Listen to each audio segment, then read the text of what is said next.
got a little bigger, but nothing else changed. I'm not changing who I am, right? I ain't changing what the hell I wear. I'm going to yoga, I'm playing pick. I ain't doing any of that. Like, I am who I am, right? We're going to roll. We're going to do this thing the right way. I've done it a long time around a lot of good people, right? And we're going to give it our best shot and see what happens. Telling it just like it is Pete Golding. What I love about this whole thing is that he is definitely going to stick to who he is, what they're going to do, and he's going to use that to try to win Ole Miss a national championship. The long-traveled veteran defensive coordinator, as you saw in those images, coached with Nick Saban, coached obviously with Lane Kiffin, lots of success as an assistant coach. Now the permanent head coach for the Ole Miss Rebels, Pete Golding, doing it his own way. Gerhard Mathangani, Patrick Walsh with you here on Southeast Sports Plus on a Tuesday. I tell you, it's been a day full of moves, and it's been a crazy day at all levels, high school, college, and the pros. But we'll stick with college right now.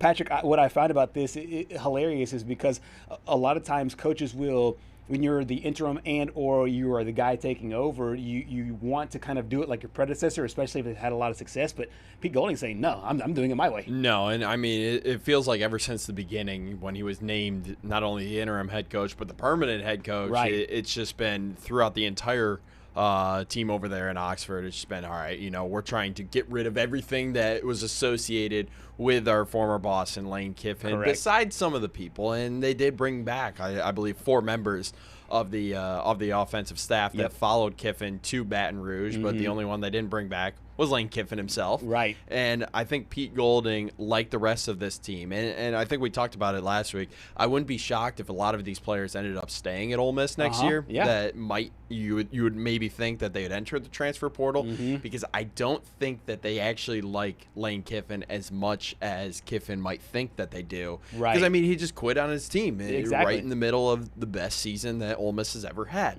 And let me tell you what, I think I'm becoming a fan of Pete Golding because he just shoots it straight. He'll tell you exactly how he feels, and I mean, he doesn't want to be associated. He's not going to do yoga. He's not going to do anything like Lane Kiffin did. Right. And I mean, he's going to be his own coach, but I really do like the hire for Ole Miss, and I honestly think he deserves a fair shot, and I think he's going to do well there. Yeah, and of course he's had some of his own struggles off the field as well, but it feels like he's made amends for all of those, and now he's kind of, it feels like a refreshed approach to doing his job now. But he's a Southern guy, of course. As you're seeing, he coached at Alabama. He also coached over in Hammond, Louisiana, over at Southeastern Louisiana, coached at Southern Miss as well. So he has strong ties to the Southeast, to the Southeastern Conference. So from a recruiting standpoint, if you want to keep consistency there, you obviously have a really, really smart guy. Of course, you go from an offensive-minded head coach to a defensive-minded head coach, which a lot of times brings its own wrinkles. But in my estimation, I think this team, given if they can keep some continuity on offense, and it looks like Charlie Weis might be the first domino when it comes to that, Charlie Weis Jr., I should say, might be the first domino when it comes to that. It looks like this team could look a lot like the team we saw that won 11 games in the regular season. Yeah, and I honestly wouldn't be shocked if that's the case, because one of the biggest things that was talked about is, okay, is this going to be the same Ole Miss team that we saw in the regular season? Because now Lane Kiffin's gone. Charlie Weis Jr. originally followed Lane Kiffin to Baton Rouge.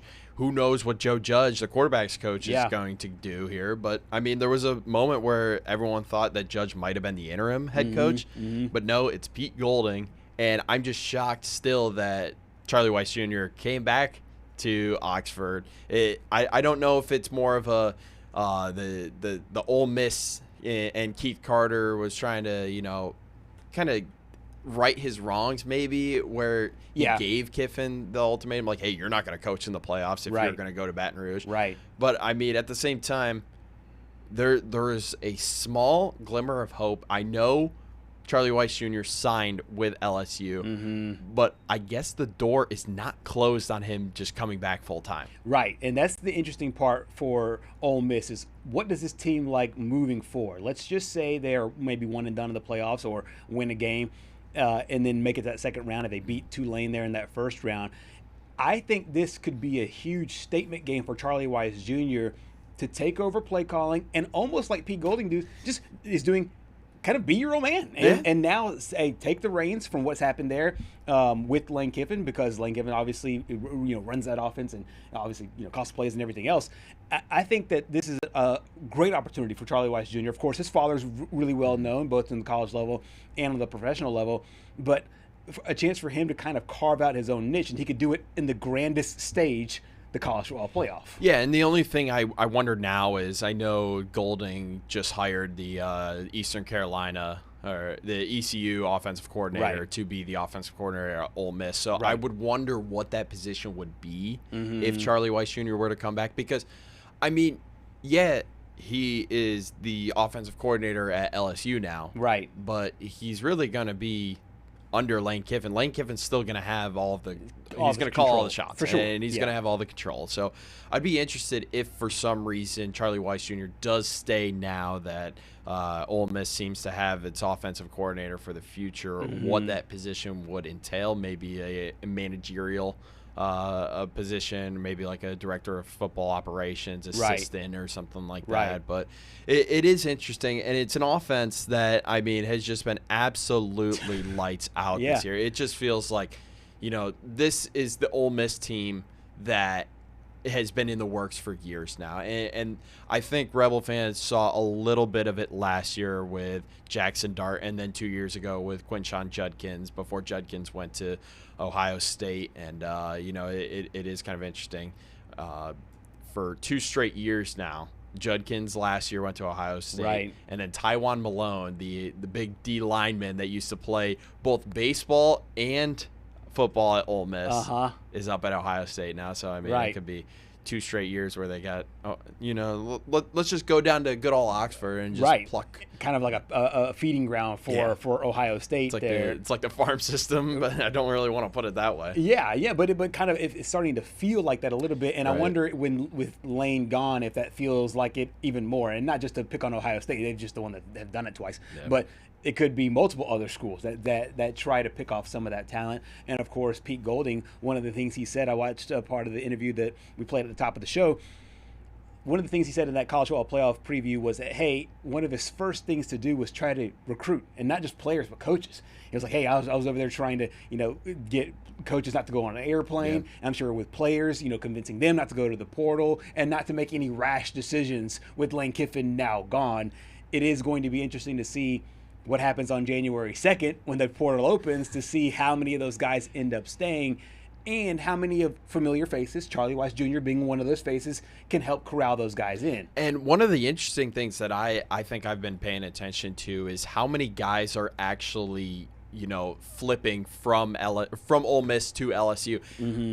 If you were to go tally it up, I wouldn't be shocked if it was pretty close to even the amount of high school signees that flipped from Ole Miss to LSU, as well as LSU to Ole Miss. So, I mean, maybe some of those guys committed to LSU to try and go and beat Lane Kiffin. And then I think a couple of them did end up just following him, because that's just the norm now. You don't really commit to a school, you commit to a coach and a system. I mean, that's just how college football is now. I know some people don't really like it, but I mean, it's the nature of the sport. Yeah, it's just kind of the way that it is. And you talked about it too with the offense and the offensive explosion.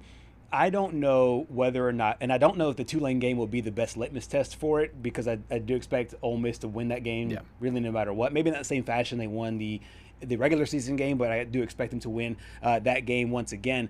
But I really find it interesting that you have an offense that has been so productive with a quarterback that wasn't the starter coming in. It just feels like all the adversity that has hit Ole Miss, they have found a way to answer it. Yeah. Austin Simmons goes down, Chambliss comes in, and Trinidad Chambliss has been dynamite. Now Charlie Weis Jr., he has a decision to make. He goes to Baton Rouge, goes from Oxford to Baton Rouge, back to Oxford. Pete Golding coming there saying, hey, I'm not changing anything. It just feels like a team. It feels like a program that can almost use all this adversity as a rallying cry for a college football playoff run. I mean, without a doubt. And I think one of the best stories, we've had plenty of really good stories, not only at the quarterback position, but just in general in college football this year. But if you were to pay attention to the quarterback stories, you've got Diego Pavia coming in. Could be a potential Heisman winner. He was announced that he was a finalist last night. Right. And then you have Trinidad Chambliss that came over from Ferris State, won the Division II national championship last year, sat the first 2 games, which it really is unfortunate in my opinion, because I would have loved to see a full season this year out of Trinidad. I think if that was the case, if he started over Austin Simmons, we would be talking about Trinidad, being in the Heisman race. I think he probably would beat out Fernando Mendoza. I don't know. It's going to be interesting if Pavia does beat out Fernando Mendoza. I know he's the clear favorite. Yeah. But I think if Trinidad played 2 more games, it's hard not to give it to him. Given the track record and given what he was doing leading into it and the ascension going in, and he just seemed like he was ready to go just straight out. And I know people will say, hey, if you watch Ole Miss's offense, they're balanced out because Kewan Lacey really had a nice run towards the end of the season. But I'll tell you what, when you look at the points per game, there is no question what engineered a lot of this was Trinidad Chambliss. Yes. And he stepped right in there. I think it was the Georgia game. We had played in front of 90,000 people for the first time. He played in front of 70,000 people the entire season long up until that point.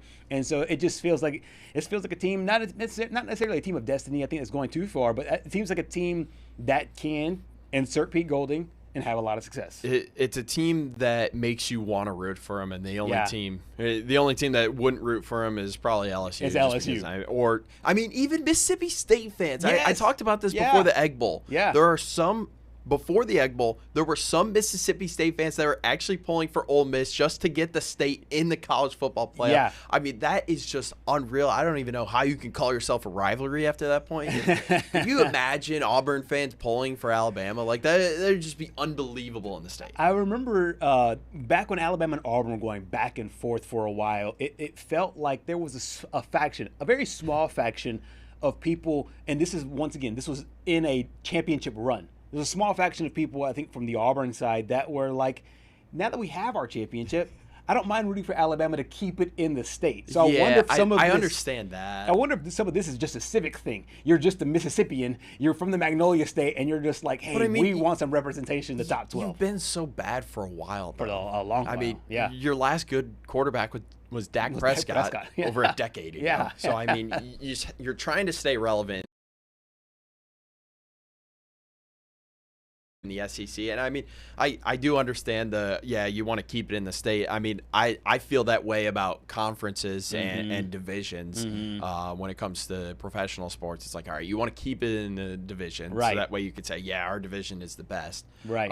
But it is interesting, and I don't want to overlook Tulane by any means, because John Summerall's a great coach, and he's going to be in the SEC next year. Yep. And this is his first, sort of, I guess, unofficial SEC game. I know he played Ole Miss earlier in the year, but this means a little bit more now in the college football playoff. No question. You talked about it.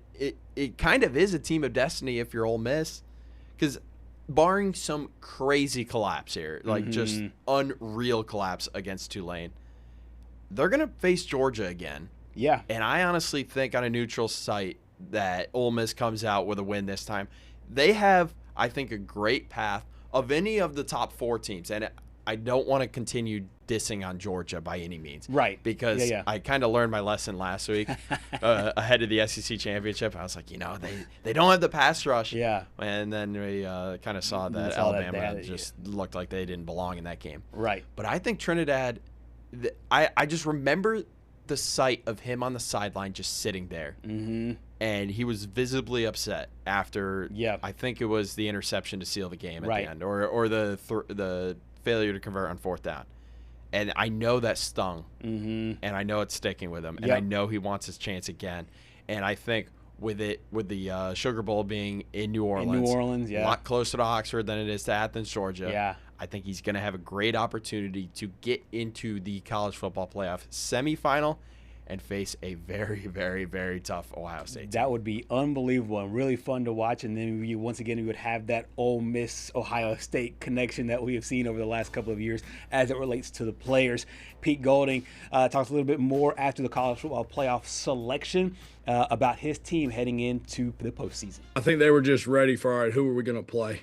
Right, and that spot the ball mentality that we talk about, to be able to turn the page and put the focus back on, something else other than media and Twitter, right, and somebody's name and who was the coach and all that type of stuff. So I think they're excited to get back and have a game plan and put the previous game that we had to bed and move forward to a new scouting report tomorrow and some new opportunities and some new challenges with it, with a really unique game plan versus a really good football team. So I think they're super excited, but, as I told the team last week, I said, look, guys, there's only one team that's going to be happy at the end of this. This ain't the Gator Bowl, right? This ain't any of that stuff to where, you go in, you play well, and you win your last game. When you win this last game, you're walking off the field because you're the best team in the country. And so we got to make sure we're doing everything that we can in our preparation to give ourselves our best chance to put our best foot forward on Saturday.